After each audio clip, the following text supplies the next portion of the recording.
Sebelum lanjut nonton, jangan lupa tekan tombol subscribe, nyalakan lonceng notifikasinya, like, and share ke teman-teman kalian.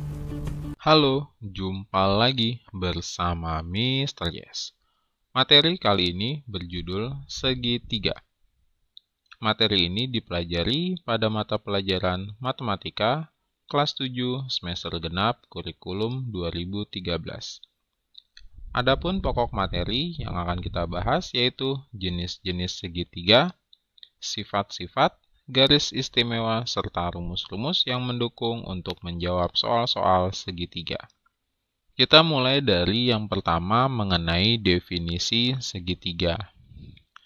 Segitiga adalah bangun datar yang memiliki 3 sisi dan 3 titik sudut. 3 sisi pada segitiga yaitu yang pertama sisi BC atau sisi A, yang kedua sisi AC atau sisi B, dan yang ketiga adalah sisi AB atau sisi C. Letak sisi A berada di depan sudut A yang hurufnya kapital. Letak sisi B berada di depan sudut B, dan letak sisi C berada di depan sudut C.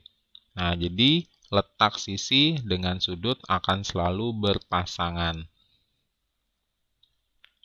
3 titik sudut pada segitiga yaitu sudut A, atau bisa kita baca juga dengan sudut BAC. Kemudian yang kedua adalah sudut B, atau disebut juga dengan sudut ABC. Dan yang ketiga adalah sudut C, atau kita sebut dengan sudut ACB. Kemudian jumlah sudut pada segitiga adalah 180 derajat. Nah, artinya sudut A ditambah sudut B ditambah sudut C jumlahnya adalah 180 derajat. Nah, itu adalah definisi dari segitiga. Yang berikutnya adalah jenis segitiga.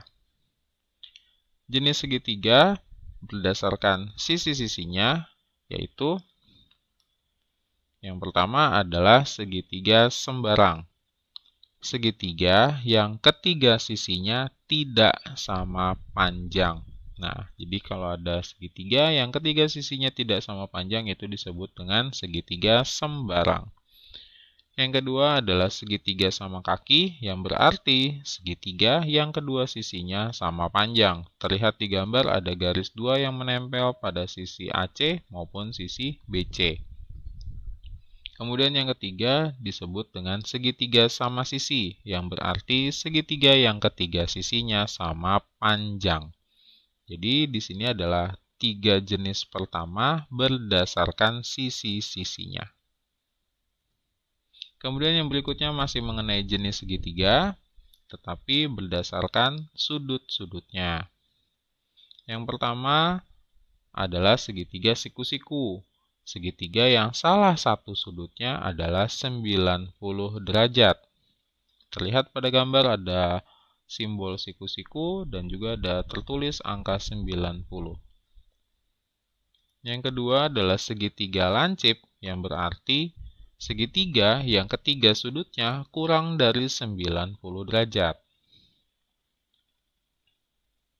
Dan yang ketiga adalah segitiga tumpul, yang berarti salah satu sudutnya lebih dari 90 derajat.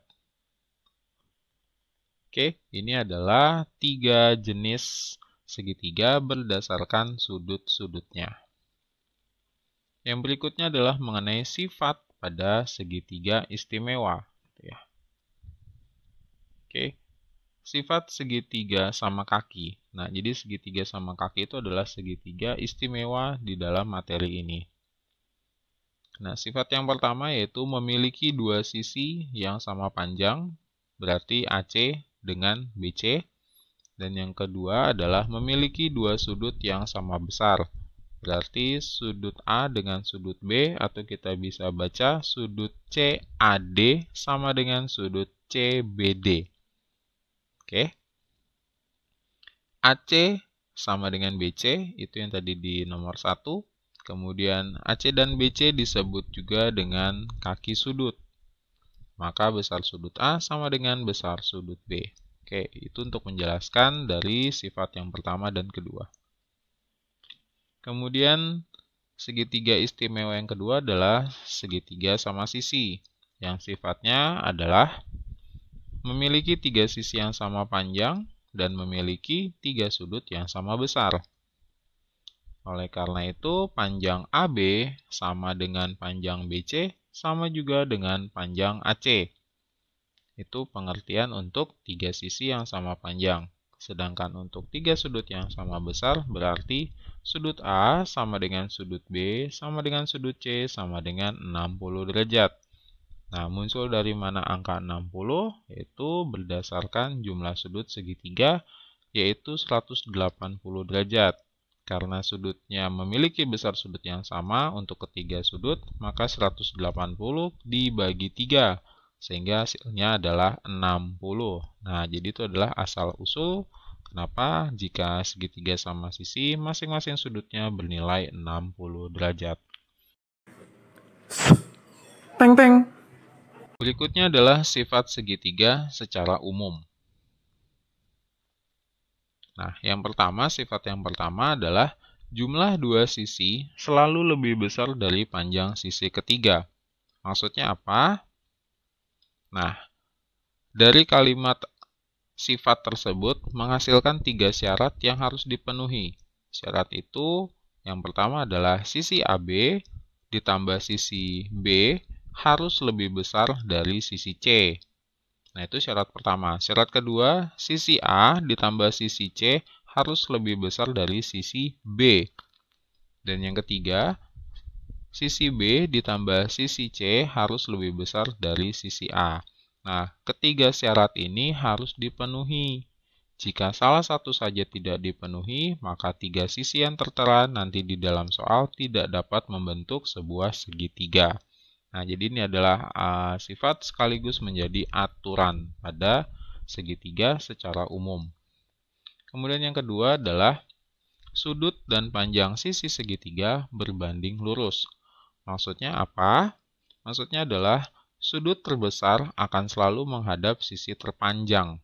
Nah, jadi kalau kalian melihat ke gambar segitiga, sudut C itu akan berhadapan dengan sisi C.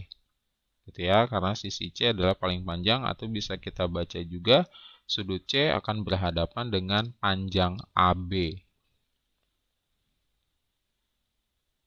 Kemudian yang kedua adalah sudut terkecil. Sudut terkecil menghadap sisi terpendek. Nah, berarti di dalam gambar sudut terkecil adalah A, sudut A, maka akan menghadap sisi A kecil atau sisi BC. Nah, jadi itu adalah dua sifat daripada segitiga secara umum.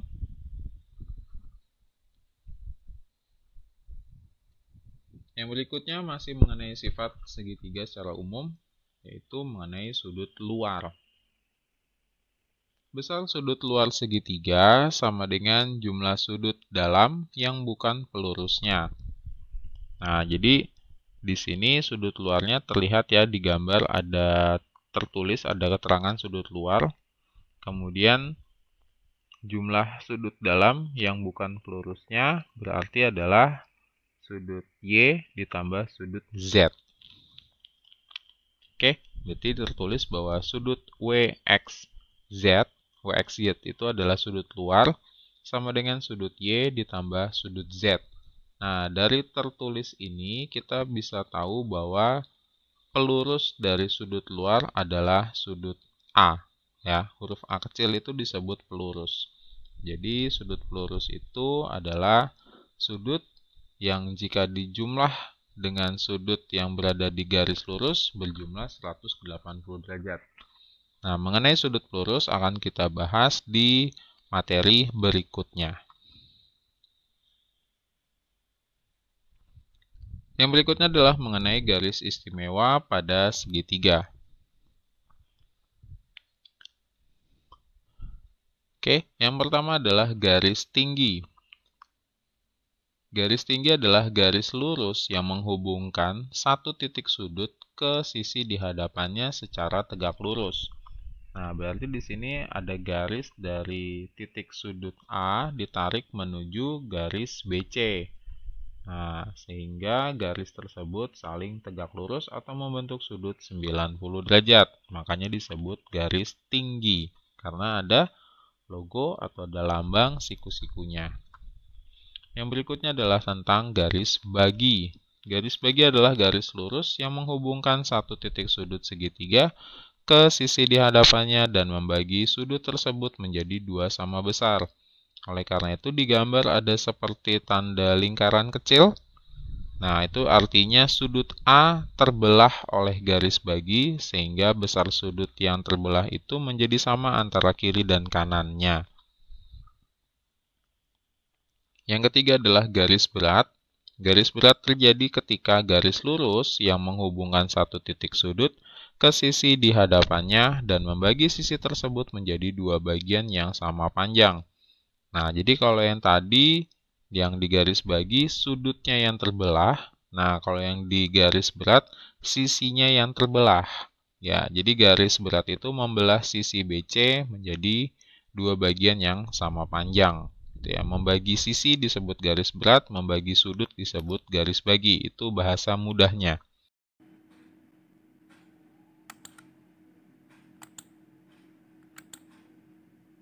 Yang berikutnya adalah garis sumbu yang berbeda dibandingkan tiga garis sebelumnya dengan ciri khas ditarik dari titik sudut. Sedangkan garis sumbu berbeda ditarik dari titik pada salah satu sisi segitiga. Oke, garis sumbu adalah garis lurus yang menghubungkan satu titik pada segitiga dengan sisi di hadapannya dan membagi sisi tersebut menjadi dua bagian sama panjang secara tegak lurus. Nah, jadi di sini ada logo siku-siku, kemudian sisinya juga terbelah menjadi dua, tetapi garis mulanya bukan diambil dari titik sudut, melainkan titik yang menempel pada sisi segitiga. Kemudian, bagian yang terakhir adalah mengenai rumus segitiga. Yang pertama adalah rumus keliling, yaitu menjumlahkan seluruh sisinya, dan sisinya berarti ada sisi A ditambah sisi B ditambah sisi C.